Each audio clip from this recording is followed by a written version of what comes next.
योगेन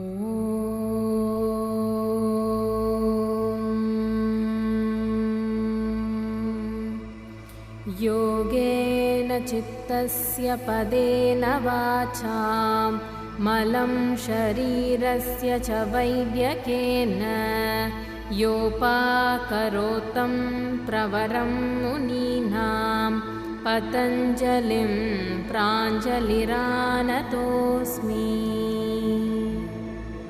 आबाहुपुरुषाकारं शङ्खचक्रासिधारिणं सहस्रशिरसं श्वेतं प्रणमामि पतञ्जलिम्।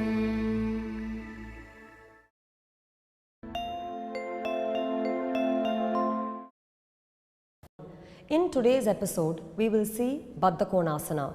Baddha Konasana is a seated pose or a pose in the Upavishta Sthiti. In this pose, the heels are brought close to the perineum, the tailbone itself is taken deep towards the heel and the knees are opened on either side. This is a wide pose where the pelvis is well opened, the joints of the pelvis, knee and ankle also are well opened. Traditionally, Indian cobblers are known to sit in this pose and therefore it is also called the cobbler pose. Let us proceed and see how to do Baddha Konasana.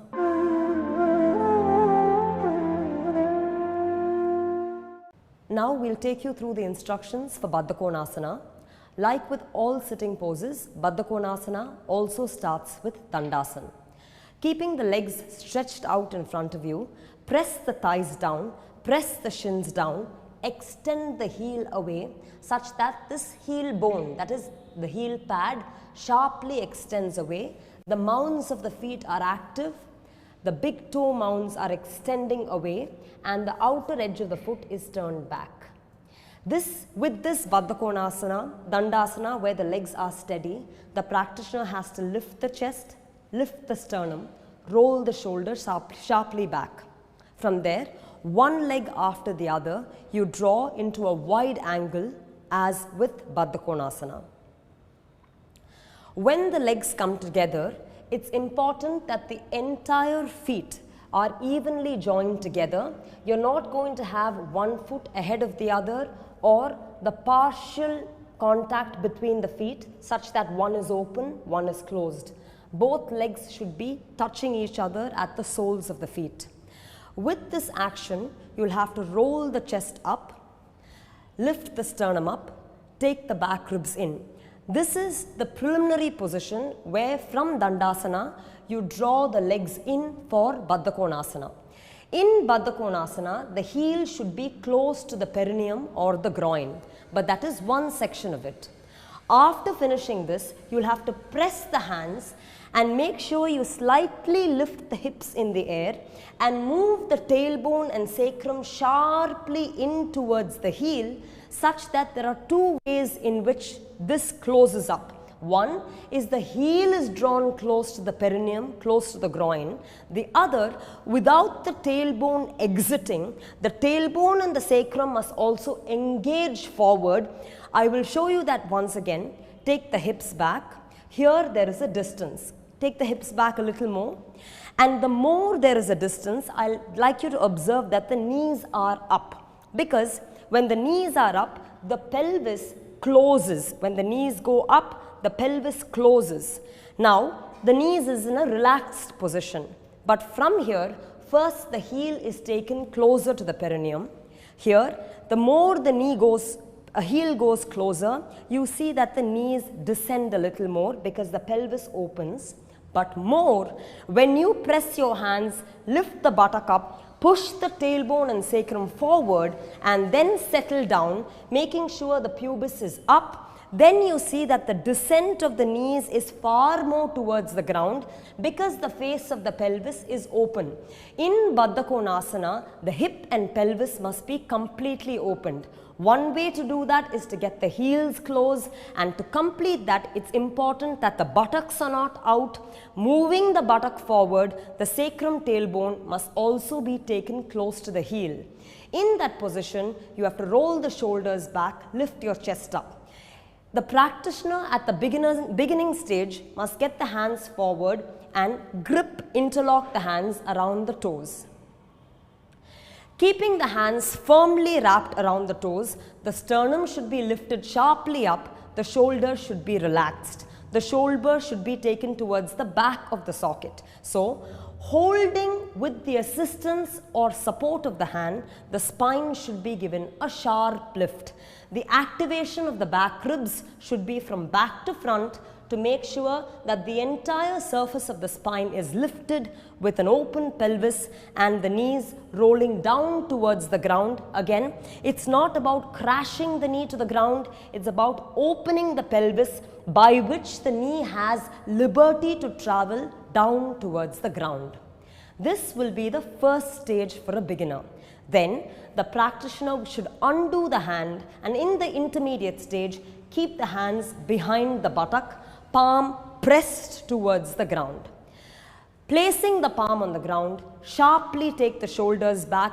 Now as you see, the spine has to lift independently against a crisp cut of the thigh down. Maintaining the thigh down, maintaining the knee down, you have to press the palm and raise the spine. Here, the hand doesn't take the support of the leg where the hand is interlocked around the foot. The spine has to rise against the opening of the knee. This is a bit more challenging. The first one would be the beginner stage. The second one would be after a few months of practice.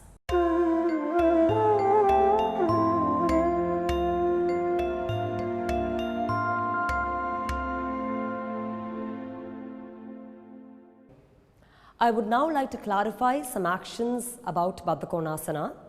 While we start with Dandasana and fold one leg to Baddha Konasana, the other leg is in Dandasana. Now, when we get the leg close, I would like to demonstrate that the farther the leg is away, the more the knee stays raised. When the leg comes close to the perineum, you have to gently be able to descend the knee down. This descent of the knee cannot happen if the groin is tight. So, consciously a practitioner must relax the groin. By relaxing the groin is the direction of spread of groin is in to out. So, when the groin closes, this is a tight knee. As a practitioner mentally, consciously relaxes the groin, it has an effect where the knee is allowed to go towards the floor. So the action of the knee is directly connected to the action of the pelvis and groin. The more the groin is consciously relaxed, gently pried open from the inner to the outer groin, the rotation of the thigh is from in to out. The more that is consciously done, the more the movement of the knee to the floor is natural. Many times you see that the knee, please take your leg to Baddha Konasana. If the knee is stiff and the knee doesn't go to the floor, you see people holding the leg, and very many times the knee is hit to the floor in this manner. Here the action happens only through the knee. However, while this is important, while descending the knee is important, the action of the knee or the mobility of the knee is connected to the mobility of the pelvis. The more the groin relaxes, here for example, the more I rotate the groin out, the more the knee has an ability to travel down towards the floor. The more the groin tightens, the more the knee will lift. So as you consciously relax the groin, the knee has a natural descent towards the floor. So we have to understand that the mobility of the knee is directly linked to the mobility of the pelvic joints. Now, I would like to further emphasize on one more point. Just like we saw in standing poses like Trikonasana, where we mentioned that the turning doesn't happen through the foot. It's indeed the groin that opens, the thigh, entire thigh that turns in such a way. When we are with the foot turned in front, it is the outer thigh, but when we turn our foot, we are actually accessing the inner thigh and the groin. Here also, when we rotate the thigh out, we are accessing the inner thigh. For Baddha Konasana, the action of the groin relaxing and opening, the inner thigh spreading to get the knee to the floor is important. I'll use a rope to further clarify this action. Now, this is a rope that we commonly use in Iyengar Yoga. I'd like you to stretch one leg out. I'm inserting the rope. I'm putting it around the knee and I'm asking the practitioner to further fold the leg. That leg will open to Baddha Konasana, Dandasana. Here, as you see, the knee is up. If I'm able to pull the inner length of the thigh via the inner knee, you can see I gently release it and I'm able to get the knee down. When I release it, the knee ascends again. So it is the opening of the inner thigh that is able to get the knee to the ground. Here the groin opens, the thigh is a long thigh due to which the knee complies. That is an action that we have to understand.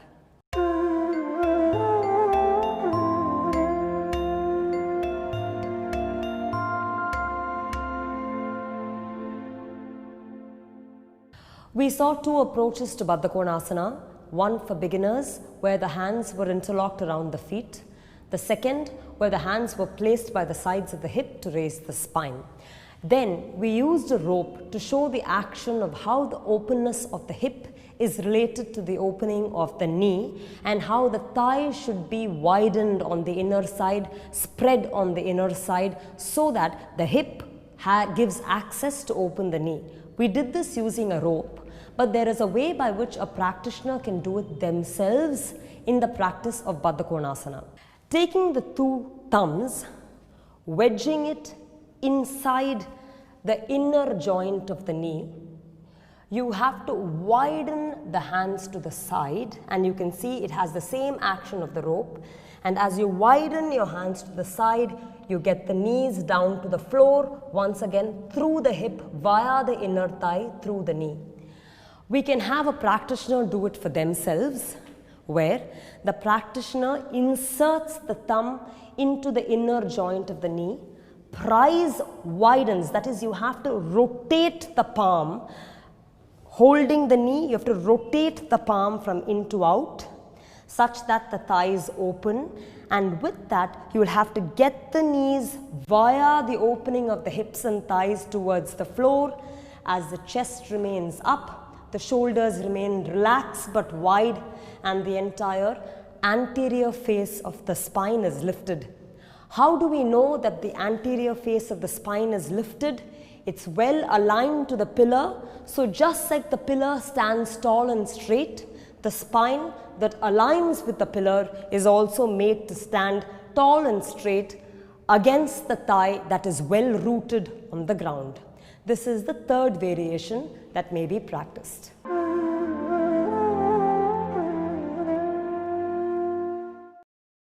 We will now show you ways by which properties can be used to better one's practice of Baddha Konasana. Here, quickly as a recap, I will show you how to go to Baddha Konasana. Usually it's done from Dandasana, where you draw leg by leg to Baddha Konasana. Here, quickly I am just going to Baddha Konasana. Usually when a practitioner or a beginner sits in Baddha Konasana, there are two things that will always happen. The spine will come forward, the spine will collapse, and the knees will come up. You will see commonly people struggling to sit in Baddha Konasana with the thighs open, hips open, and the spine erect. Usually it will collapse like this, where the anterior or the frontal face of the spine is closed and the knees ascend up. A Baddha Konasana should always be where the knees are able to descend to the floor through the hip, where the spine is able to rise from that. But this requires work. We will show you variations by which props can be used to assist this. First, in order to lift the spine and slide the knees, thighs down, we can use height such as bolster. We can also use a small stool or a block. Here, in order to support the entire space of the pelvis, we are using a bolster. The minute we sit on a bolster, you can see that we sit on a bolster, draw the heels as close to the bolster as possible. immediately there is a change in the spine remains lifted and the thighs slide downward. That is, the thigh opens and the knee goes away. This is different from the previous pose where I sat down, I collapsed my spine and the knees were up. The minute the practitioner sits on an elevation, the spine gets a boost from where the thigh can be rested to the floor, rested downward. Now, sometimes some people may experience strain on the unsupported part of the leg. If you see here, my hips and thighs are supported, but when it goes to the knees are not entirely supported. Here, we could use a blanket to address that. This is a rolled blanket. I will now show you how to roll it. On a folded blanket, along its length, you crisply and tightly make a roll of the blanket in a way that you're able to get a firm roll.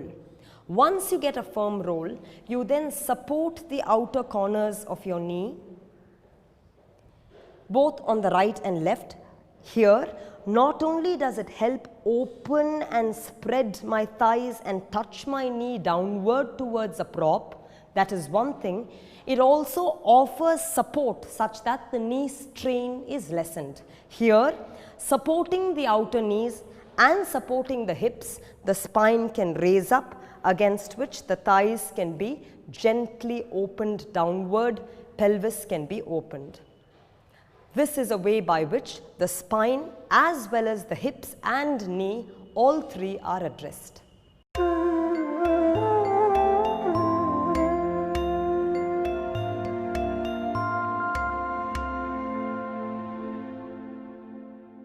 Sometimes, even when we use a bolster to sit, it's possible that the spine doesn't align in a vertical manner where the anterior face of the spine is sharply lifted. It is possible that the head comes forward and the spine still hangs forward, stoops forward. There, we can use a pillar or the frontal surface of a wall to address this. A pillar is even better.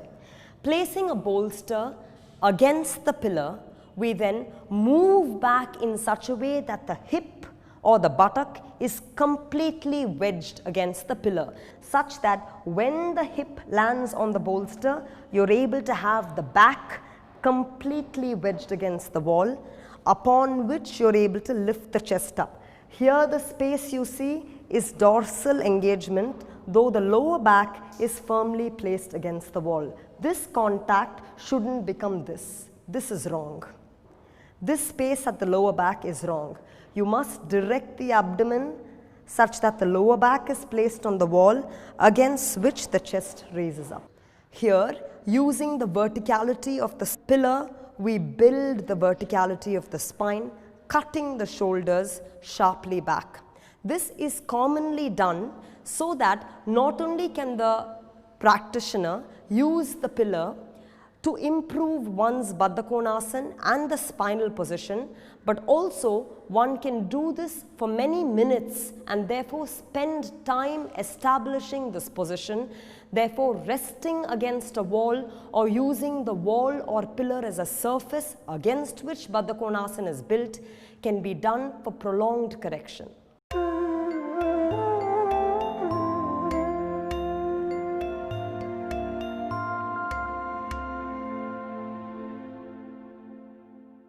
We are now using the third prop, which is a belt, and we'll show you how it helps further establish a proper Baddha Konasana. In Baddha Konasana, as we mentioned, the idea is to get the heel as close to the perineum and also the tailbone sharply engaged forward. The way in which the pelvis is organized is absolutely essential in Baddha Konasana. The hip should be open. When the hip opens, the knee then opens. It is via the joint of the hip that we travel towards the knee. Therefore, how does the hip open? The heel has to come closer to the hip, and the hip, as in the tailbone, sacrum, has to go closer to the heel. When both of them come close, the knees spread wide apart. But many times when you go to Baddha Konasana, people are not able to bring or bridge the distance between the heel and the perineum. When this partial opening, where the heel is not closed and the tailbone is not engaged, when this partial opening happens, the knees also experience a strain because it doesn't have the permission of the hip to open. We'll see how a belt can be used. First, what happens is a student should take a looped belt. This is already a belt that has been looped. You will be opening the belt wide, putting the belt around you. The belt at the back is placed at the top of the buttock muscle or the area of the sacrum. I'd like to caution you that the belt should not ascend to the lumbar. The belt must be placed around the sacrum or the top of the buttock muscle. If it goes on the lumbar, it will strain the lumbar forward. So once again, be cautious as to where you're placing the belt. It goes over the top, around the sacrum, over the top of the buttock muscle. The other end of the belt is looped over the foot. I'd like you to remind you that in Baddha Konasana, the first position was where the hand interlocked around the foot. Here the belt does it for you. The belt goes around the foot. Then you start to tighten the strap of the belt until you can make the belt very tight, and then further draw the heel on your own closer to the perineum. Keeping the heel closer to the perineum, as the belt gets looser, you must continue to tighten it so that you're absolutely fixing the heel towards the perineum. As you do that, you still see that there is a gap between the heel and the perineum. There, the tailbone or the buttock must be moved forward towards the heel, and the gap between the heel and the perineum must be absolutely bridged.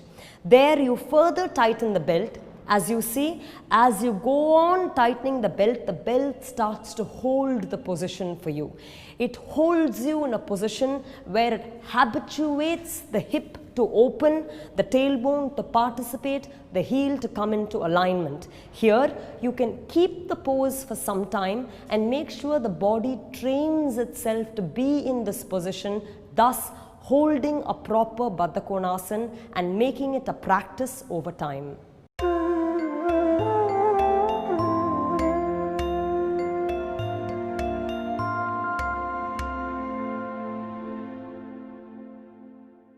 We now saw detailed instructions as to how to do Baddha Konasana and also saw how props may be used to make the pose more approachable and effective.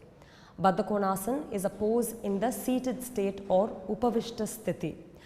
I would like to add that we saw a few variations as to how props may be used, but the usage of props are truly numerous.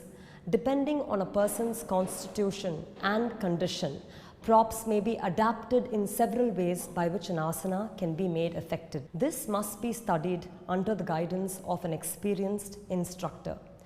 A general note on properties itself. In situations where we are unable to do a pose or we find a pose hard or inaccessible, props guide us through our physical, mental and physiological barriers, help break them, help get past them and make a pose doable, approachable and help towards fructification and successful completion of the pose. In some cases where a person can easily do an asana, props help challenge their practice and therefore better it. Therefore, props act as a guide and a teacher in a way that it constantly helps the practitioner refine, rectify and better their practice. Hence, props are kept in a high place of reverence in Iyengar Yoga. Going to the benefits of Baddha Konasana, Baddha Konasana is truly a boon for practitioners. People with problems of the hip and knee, degenerative conditions such as osteoarthritis of the hip and knee greatly benefit from the practice of Baddha Konasana. Women with menstrual problems such as amenorrhea, dysmenorrhea or problems with regularity of the cycle are also helped with Baddha Konasana, especially when they are coupled with inversions. Pregnant women are also greatly helped with the practice, as well as men with prostrate issues find great relief through the practice of Baddha Konasana. Hence, Baddha Konasana should not be dismissed as an easy sitting pose. When done correctly, it can greatly help a practitioner in various ways. Also, for the practice of pranayama, one must be able to sit extensively. Baddha Konasana helps spread the paraspinal muscles and also build strength in the spine itself, keeping the pelvis relaxed and open.